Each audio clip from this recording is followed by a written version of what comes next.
Thank you so much and a very good morning. Welcome to BC TV. Good morning, Uganda Extra. My name is Jagenda Semakula Zikusoka on another very lovely day that the Lord God has given to us. It is the 29th of June in this year, 2022. And of course, one of those very last days. We are only looking at tomorrow to end the first half of 2022. And of course, Friday will be fast. The government will be starting on their financial year. And of course, we'll be starting that other quarter and maybe the half of the year, thanking God for his mercies that of course have endured to keep, preserve and protect us to this end and to this day. Welcome and thank you so much for joining us. And of course today we get into a very good conversation here, and joining me in studios is Dr. Hatib Mugasa. He's Executive Director of the National Information Technology Authority, UNITA Uganda. You're very welcome, Dr. Mugasa. Thank you, Mr. Jakenda. I am happy to have you and thank you so much for joining us here today. Thank you. I'm also happy to be here. Thank you very much. We will talk about the Regional Communications Infrastructure project or program that you are running as NITA Uganda. Yes. But to just benefit our viewers this morning, let's first of all get through the mandate of the authority that you head. Thank you, viewers, for joining us on this program. NITA Uganda is an autonomous authority under the Ministry of ICT. Our mandate is to promote and to digitize government agencies and also the private sector in the context of social and economic development of Uganda. What do we mean by digitizing? That's we are mandated to transform all government agencies, all the processes and the businesses in government from the manual work, the more or less a hand or more difficult manual process to a digital process by using electronic means. Okay. That's ICT, computers, the internet. That's why we see the procurement, EGP. Exactly. That's why we see IFMS, the financial system, the financial in systems. government. Yes, everything. Everything. URA, the tax The IFRS system, and etc. IFRS. In a way, we participate in enabling those agencies. We don't fully own their systems, but we enable them to run their systems digitally. Yes. And how much have we done in that transition alone to migrate into the digital world now? How much have we done? Yes, thank you for that question. If we look at the whole of government, we are still at the first steps. We have to digitize more than, I believe, maybe 10,000 systems in the whole of government, or 10,000 processes in the whole of government. We have more or less digitized about, within NITA, that we hold at NITA, we have gone to almost, if we look at even the websites, all those could be about 2,000. So about 10%. Or 20%. Or 20%, yes, 20% Okay. of the whole of government, and we have a long way to go. Yes. How cheap is it, before we get into all these things, how cheap is it to run a digital system? Because I'm sure we buy data from somewhere, we don't provide our own data. Yeah. And of course, government also had a project called NBI, under still the Ministry of ICT and National Guidance. And the NBI system was also an enabler of seeing us get into this digital setting. I just don't know how easy it is to manage to run and how cheap it actually is. Yes, it's not that cheap. It's expensive to run a digital system. But we're not saying that to move away from a less expensive to a more expensive system, no. In the long run, actually, it's more cheap. It's more cost saving in the long run. But the initial costs are very expensive, and that's what NITA undertook. If we say that we're going to transform a system to a digital process, or a manual process to a digital process, two things have to come in play. One, data center. That system has to be housed somewhere, and we house it in a data center. To build let's say one of the say an average sized data center, it will cost you about 10 to 15 million US dollars. That's the initial cost. An initial data center. Million, yes. Just a data center for the first initial cost, not the recurring costs.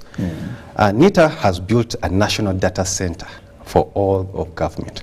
So that cost is already slashed. So the cost of building a data center is no longer needed for agencies. We already have a national data center that can house government systems. Then recurring costs, every year you have to pay a service fee, a license fee, rent, power, cooling.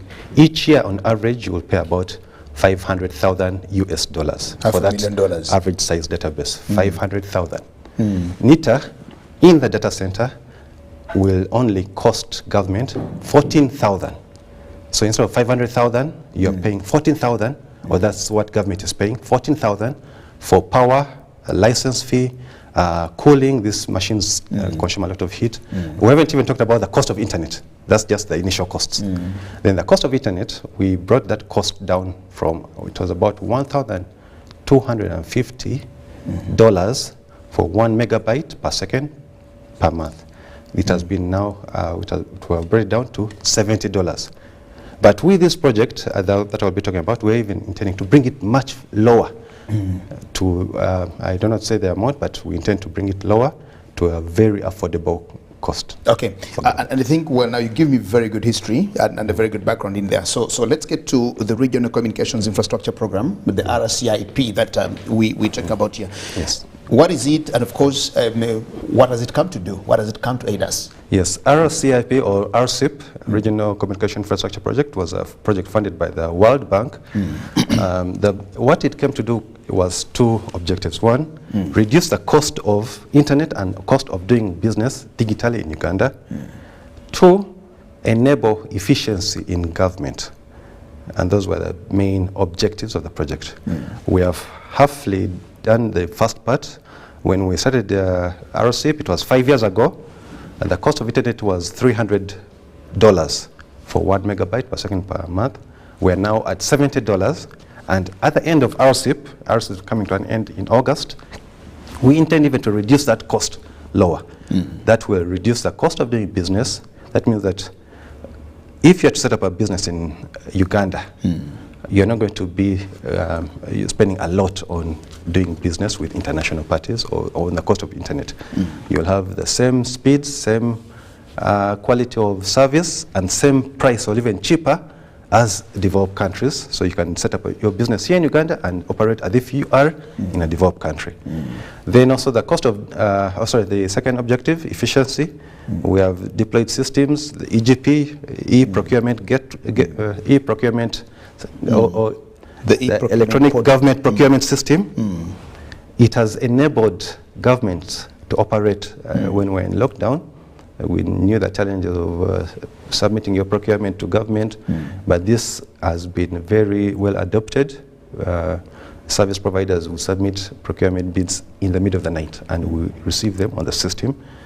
Ministry of Finance has been operating the system with a few agencies, and the feedback has been very well received.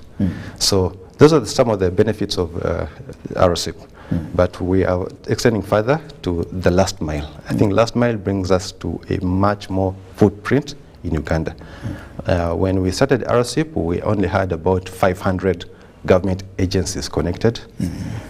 Right now, we are almost coming to 2,000 government agencies in Kampala and around the country. And that has brought up more usage of digital systems in Uganda. So we are enabling government to be digitally client and compliant. When is the project supposed to stop? The project is ending in August. This year? Yes, 30th of August 2020. And then we'll be commissioning it in Gulu. The commissioning will be, I hope, we'll have a tendency from the public, but we also are calling on to His Excellency to come and commission. He has been championing the digital agenda in Uganda.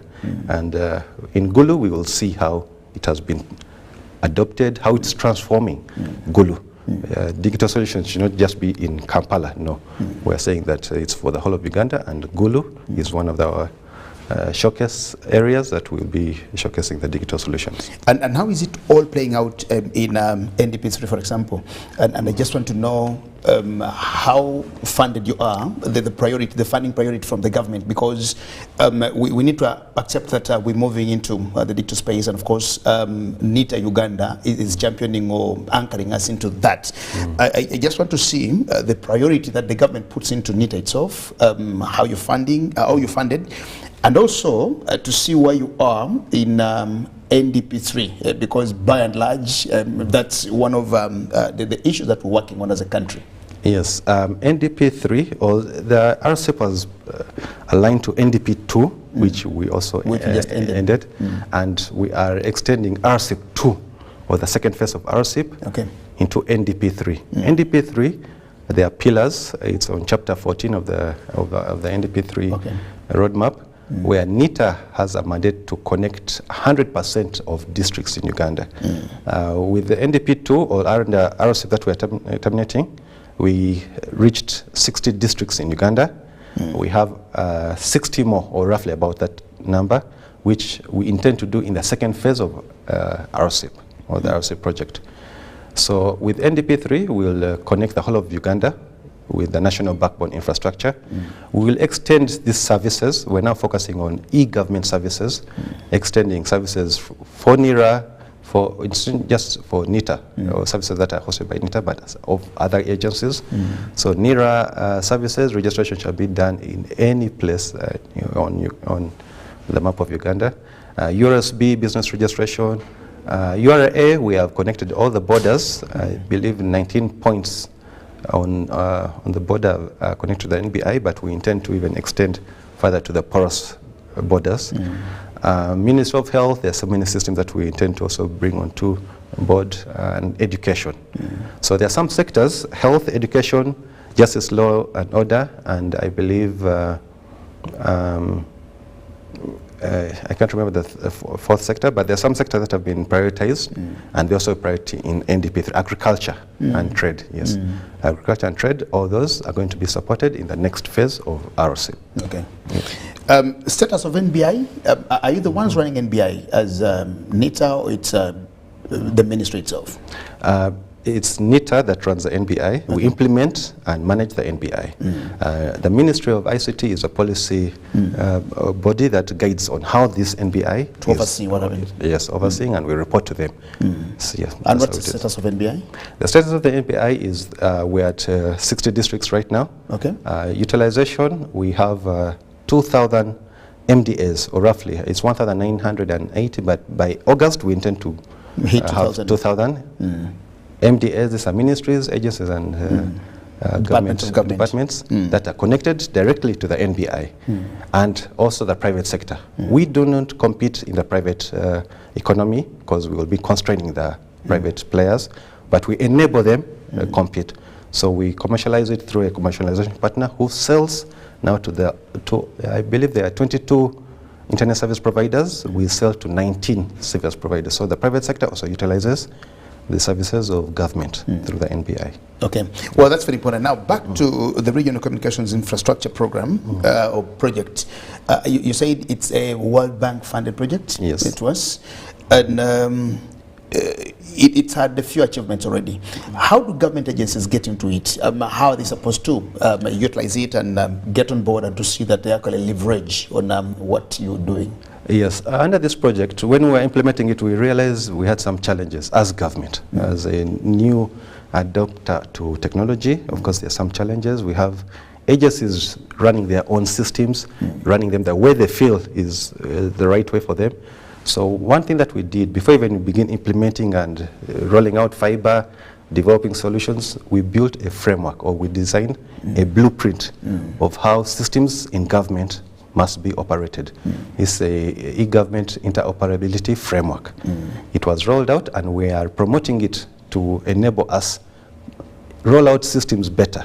Instead of rolling out a system and then you cannot communicate with maybe the financial system, we're saying no, integrate your system functions with other systems in government. And also in the private sector, if a private person wants to access your system resources, they should be able to access them. So that framework has been rolled out under the project, RC project. Then we built a bus, an integration bus. The bus is integrating or joining all these government systems that have been running in silos in many agencies together at no cost. In most cases, if we are to do that, we have to change the government system, we have to spend a lot of money. But the technology that we used was very intuitive, that we do not need you to do a lot of changes on your system. Let's give an example, means of energy. If they have a database or the system running in energy, That maybe needs to be accessed by Minister of Trade, because they're going to be doing some business, and trade needs information from energy. The bus sits in the middle and shares information seamlessly, and in most cases, different agencies, and it is sometimes automatic. So we don't need people to always be on a computer to get information. If there's information needed by, let's say, end of month, we can set a trigger or an action that runs every end of month to collect information from energy and send to trade. So that's the bus that we have set up at NITA, and it's from this project. Okay. Yes. Capacity building, because you talk about things that are very complex, and we just need to appreciate them or understand how they work. For example, you know, when you talk about digitizing a system, and of course bring all the things together, and one ministry can be able to locate the other ministry, questions that come to us, how secure is all this information? How secure is our data? Somebody may want to get into maybe the university to actually kill, erase, play with some record in there, or even actually change and edit record to actually say, I was in this university at this time, and this is my transcript. Or somebody may want to go to NITA to maybe just disorganize something doing there. I'm just looking at that. The capacity building for your staff, your members in there, and of course the security measures to also ensure that nobody gets into systems to actually shut us up. That's a very good point. And that's one of the concerns that we had when we were digitizing the Uganda missions abroad. So we should not just focus on Uganda or the region. The missions abroad? Yes. We went to UK, we went to US, Dubai. No, I think we're going to Dubai this week, but we're in Pretoria last week, South Africa. And their concern was, how secure are we when we connect to Uganda? Because for them, they had their own system. They said, no, in UK, us, we are secure. We shall just send you information if you want it. We said, no, technology has moved on. We are now able to do that securely. And they're worried. They want to link to Uganda. Exactly. And say, how secure are we if our system in the UK can be seen in Uganda? Yes. So what we did, we set up firewalls. There's technology that can enable you to communicate securely. And it cannot be, well, the process is really, you take quite a long process to hack into it. And it won't be beneficial for you to take that time just to hack into one system. And the encryption levels that we have put are the best in terms of government security. We have also set up a cybersecurity unit within NITA that handles any compromises. So we can identify if there is an attempt of a breach of the system. And we intend to even build onto that to extend and go to agencies that have systems with no security measures.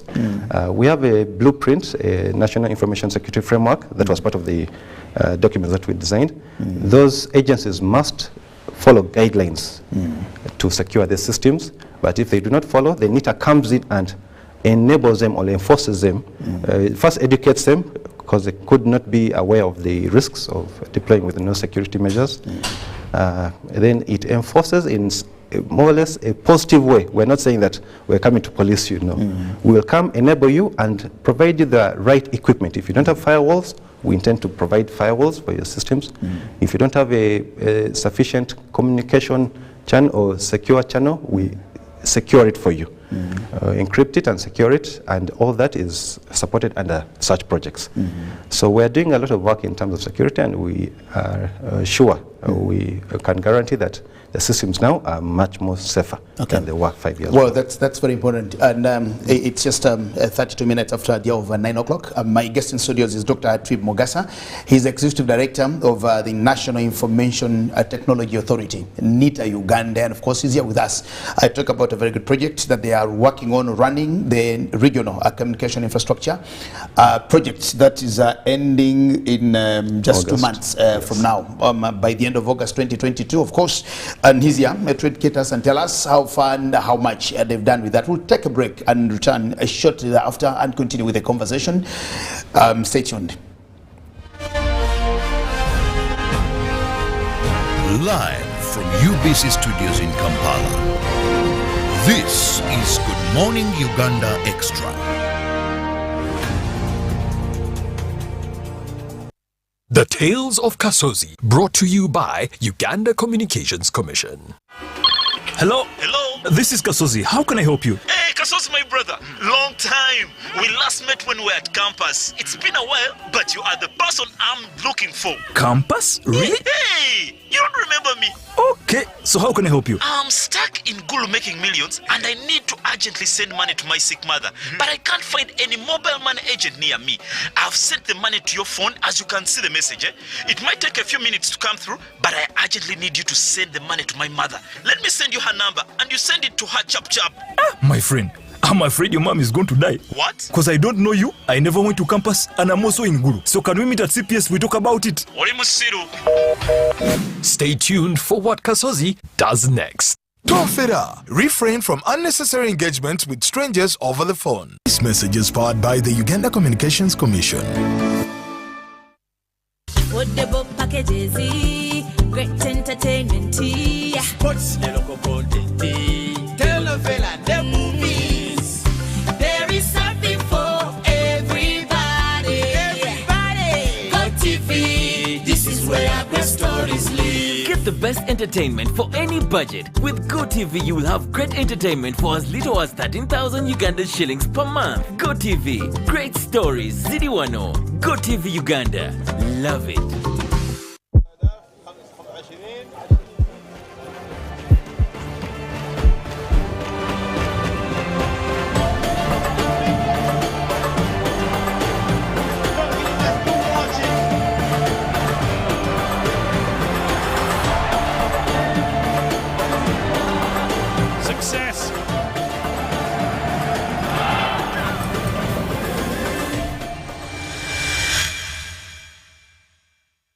Football packages, great entertainment, sports, local content, telenovela, the movies.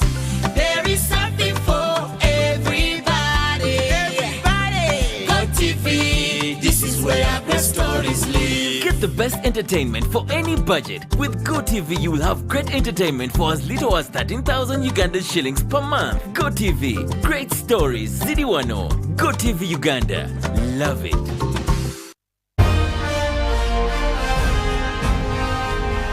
Live from UBC Studios in Kampala, this is Good Morning Uganda Extra.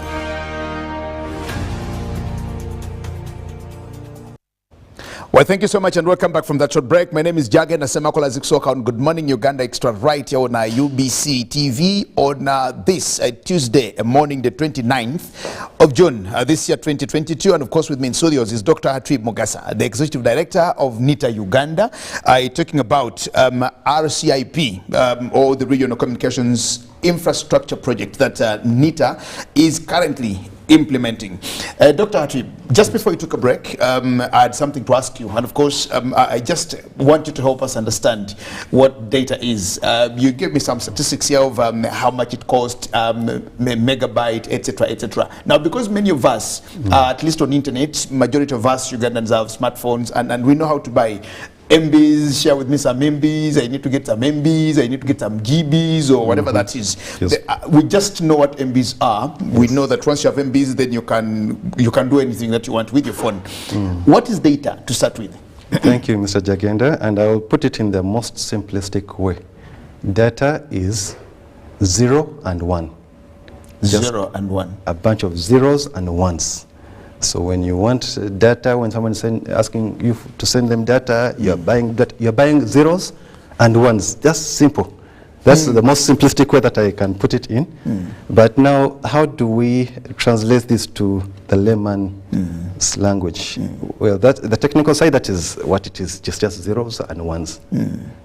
As simple as it is. But how do we use that, or how do you make sense of it? If you as sending a message, you don't send it as, if I'm sending, let's say, THE. The computer does not recognize it as THE. It will translate it as a 0 and 1, and depending on how long or how much information it needs, how many zeros. Exactly. That's how it will cost you. So that's how you determine the cost of that, how much data you are spending. It's determined on how much information you are sending. So the system doesn't see a G, Y, It does not know a G, it does not know a full stop, no. Everything is 0 and 1. So all what we're saying, or what we're doing at NITA, is we're translating your communication into that 0 and 1 format, packaging it, and then we tell you, you need as much as 2 shillings or 5 shillings, depending on how much information you have sent, 50 shillings to send this message. But instead of asking you all the time, give me this, give me that, I say, give me $70 per month, and I will guarantee you that this message will be sent completely with no interference. That is what the cost of data means. We are getting average amount and saying that we're going to guarantee that your messages are going to be sent. Now, it's not just only text. There are audio messages, there are video messages. Like right now, people viewing us, watching online, are viewing us through zeros and ones. So it comes to their TVs in form of 0 and 1, the digital signal. For them to be able to see analog, the picture. Yes, but we went digital, so the pictures are actually transformed also to zeros and ones. The voice, everything is put into zeros and ones, sent to the person's TV or decoder. The decoder translates it back to pictures, and they're able to view us. But that translation is what costs us as a citizen. Okay. Yes. So where do we buy our data? Now. And where does all our money go? Yes. Since I have explained that we just need to change zeros and one, why am I paying for it, or why am I paying if I can change myself? Well, someone would ask, can I pay my own internet? Can I build my own internet? Can I build my own internet? It's possible, but you will be locked in your own connection. You are not able to communicate externally. We need to pay for it for international traffic. Most of the systems, and this is why we're promoting locally developed solutions, because the cost actually does not end with us. It has to go somewhere to a data center out of Uganda. So that transfer or that transport, what we call international traffic, is what determines the cost of internet. Because most of our systems have to access an international server. If we are accessing Facebook, we're not accessing it locally, we're accessing it international. If we're accessing Gmail, Google, most of the, at least there's some involvement with an international server, and for us to access those servers, we pay for it, or we pay for that transit. But if you are to develop your own internet, what they call intranet, is what what's that? The right word is intranet. Intranet, actually. Yeah, intranet, you do not pay the recurring cost. You only pay the initial cost of building infrastructure. Of building it. Once it's set up, you also pay for power, you pay for heating and also cooling the servers because they overheat. I think those are the major costs, and rent, maybe where it's located, maintenance, and then you can operate an intranet at no cost. At no cost. Once you have that in-locked network, it's now you to determine the cost. You can either charge people on the network, or you say it's going to be free. And that's what we are promoting. Let's have locally developed solutions, local data centers, and even the international services. Let's bring them here in Uganda. I know some countries, like I believe in Kenya, they are bringing Facebook data centers, and they're setting up in Kenya. It will reduce the cost and also the speeds. I was actually coming to the same question there. What do we need to do to reduce on the cost of internet, for example, in our country? You know, when you talk about internet, and of course the Internet of Things, and we know that we're actually moving digital, that is where we now are. And we will, of course, agree at some point that internet also gets very expensive for us. We are studying online, we are doing all the things online, and of course, remember when we had COVID here, and we were trying to see how to adopt e-learning, and the other question was, but it's even expensive to learn on the phone, to learn on the internet, to learn on the computer. How much money do I have to pay to listen to a 1-hour lecture? As opposed to sitting in class, which is the traditional, the orthodox way of doing it. What will it cost me to sit and listen to a Dr. Hatwib lecturing me, teaching me on internet? And we're trying to look at those things. Then the other thing, of course, is the service providers that we have. Those that we all run to MTN and Airtel, where we do run to buy internet. And of course, I'll tell you, MTN is very expensive or Airtel is very expensive. That's what them wananchi will actually say. Is there any way that we can see how to reduce on the cost of internet in this country?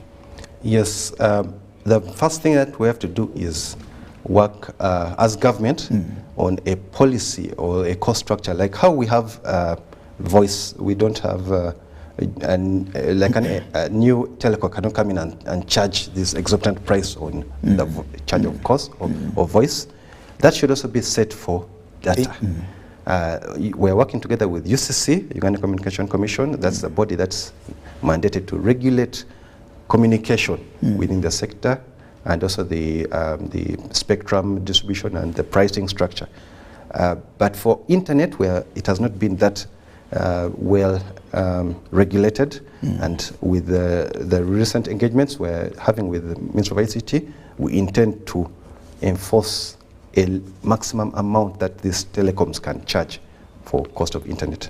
First of all, they have to provide quality internet. It has to be quality internet. Yes. You don't advertise 4G and you're providing 2G to the customer and telling them to pay for 4G. No, we're going to 5G. We need 5G quality internet, and that's what we're going to be rolling out. But in the short run, the more utilization, the lower the cost will be. So right now, as I said, we have 2,000 government MDAs. These are the ministry's offices connected. If you take an office like, you can say Mulago. Mulago is one office, but all those offices within Mulago are using internet. So the more they use it, the lower the price will be.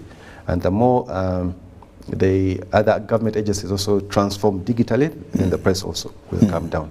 So we're promoting usage. We have connected, but the usage is still at, what we have connected, the usage is about 70% of the 2,000 clients are using internet efficiently.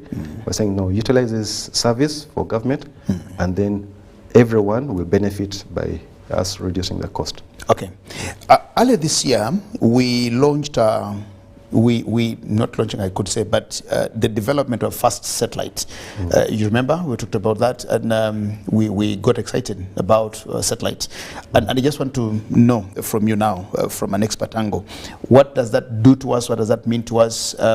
We only just waiting to launch it, I think, into space or something. How does that help us, and what does that bring to us? What advantages does it bring to us, especially when you talk about internet connectivity with our own satellite? Yes, satellite is a very good infrastructure in terms of communication. We know that it is, it's right now we have fiber, which is terrestrial or which is on ground, but you can't rely on ground, or we can't rely on only one means of communication. So satellite gives us an alternative means of communication. So we can communicate, or we can send traffic or information without laying fiber. It will be immediate. Once you set up satellite link and you need internet in a specific region, you just send the satellites to that region. We can move them, and they move to the region where we need internet. The difference is in cost. The satellite, or the maintenance and managing of a satellite station, is much more expensive than a terrestrial. The digital terrestrial. Yes, because in most cases there are 3 levels of launch or the stationing in the satellite. You can have the near to ground, or the medium, or the geographical locations, the ones that don't move. The geographical satellites are much more expensive to launch and to maintain. But what we launched are I believe the near to ground satellites.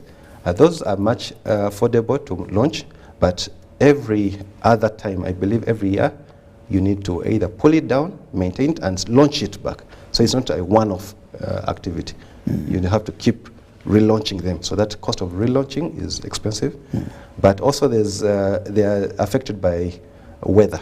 So the communication link is dependent on the weather patterns of the region. When there's a cloud cover, it's very hard to efficiently communicate. They will be accessed, but the quality, the efficiency, of course, will depreciate. Yeah, depreciate. While the fiber terrestrial link, it's not interrupted by weather. If it is securely stored and away from interruption, it will provide the same quality for 20 years. uninterrupted. Yes. Okay. Well, that's very important. On RICP, for the agencies that have not come on board, what do you have for them, or what should they do? They are missing out. It's a lot of there are a lot of benefits that are being achieved from RSP. We are saving them a lot of money in terms of that initial cost. Instead of paying that $10 million just to get started, we're saying, come to NITA, we will host your system at no cost, because government is already facilitating us to maintain the systems. But also the way the world is moving, we are moving the fourth industrial revolution, and it moves at a speed of light. Internet or technology is moving so fast. This is the time to get on board. If we miss this chance, we miss the first, second, third, now the fourth industrial, we have an opportunity, and the MDAs have this chance to get on board onto the digital agenda, and NITA is here to support them to do that. Are you anywhere near meeting your expectations when you got into this project, the World Bank project? I'm sure when they came in with the monies that they brought in and they were looking at achieving certain goals, are you anywhere near your expectations? Among the World Bank projects, RCIP has been the most successful project, I would say. We have achieved, or we will achieve 100% of our targets in RCIP. So for that, I think we are very, as a country, we are very proud of it. Among the projects that when we are discussing with the World Bank, they were the least performing, the medium performing, and the best performing. NITA, with the RC project, was the best performing project. 100% is a very difficult target to meet, especially for digital solutions or deployment of digital projects. We intended to even extend a little bit, but the World Bank said no. Let's move on to RCIP 2. This is Uganda Digital Acceleration Project. This is accelerating. We're saying that we have set a baseline, but we understand our challenges in Uganda. We're not going to take step 2, step 3. No, let's take step 10 with the Digital Acceleration Project. So RCIP 2 is to accelerate the achievements in RCIP 1. We intend to roll out the e-procurement to whole of government, integration of government systems. We're going to enforce integration of all government systems. Payment system, we have a payment gateway. We intend to also roll it out for other MDS to utilize. And we are also rolling out a digital signature system. Most of our information, if we go online, well, it will be secure, the communication channel, but once it comes to the end user, how does he guarantee that it's your... It's authentic from Dr. Hatwib. Exactly. So we have a digital authentication. And the system that will authenticate users. It will authenticate them through their national ID. We have connected to NIRA. You can sign. It's a digital signature system also. So if you have documents that you need to sign digitally and validate, it will not be able to cheat unless someone gets your phone, gets your password, gets everything about you. And there are 2 pins. There are 2 authentication measures. So you can have 1 password, but as I said, let's have 2 pins or 2 passwords. So someone has to access all that information from you to sign as you, Mr. Jagenda. So there are a lot of achievements that we have put out, and we intend to, we are going to educate the population, and we intend to expand more on them. From an expert angle, Dr. Hatwib, as we conclude this, you now at NITA, where do you see the future of Uganda in the next maybe 10, 15 years digitally? Digitally, we're on the right track. The future, I see us in artificial intelligence, utilizing this information. We have set up all this infrastructure, we're collecting data. What's the benefit? 10 years from now, we'll not be talking the same talk. We shall be talking about artificial intelligence and utilizing information or knowledge from this data that we have collected. Utilize it and automate our processes. Let the machines do the work. Let's do the decision-making. Let's take the decision-making seat, and the manual processes, all this, even cars. We're discussing with our partners from China. How can we even begin talking about the artificial intelligence in vehicles that we're developing? Okay. Yes. We talk about over 60-70% unemployment for the youth, and we talk about artificial intelligence, and of course letting the machines do the work for us. And we're going to and we're just getting more unemployed. The young persons, I will say, the jobs will go away. Now the jobs will be left to machines as a decision makers. Dr. Hatribs, they are deciding, and the rest of us who would be doing this will actually be locked out.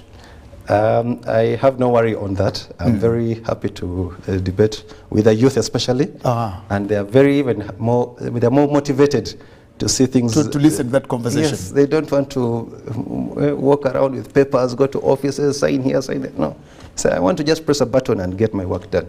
So for them, they are very happy to adopt the digital economy, but also it creates jobs. It changes. No, it doesn't create jobs. It changes the way we do work. Yes, it will reduce the employment opportunities for those mundane work, those mundane tasks that are not really, I would say they are productive, but they are really back-breaking. Why don't we change the way we do work? Let's do it smarter. They are educated youth. Uganda has one of the biggest, actually it has the biggest population of youth and educated youth.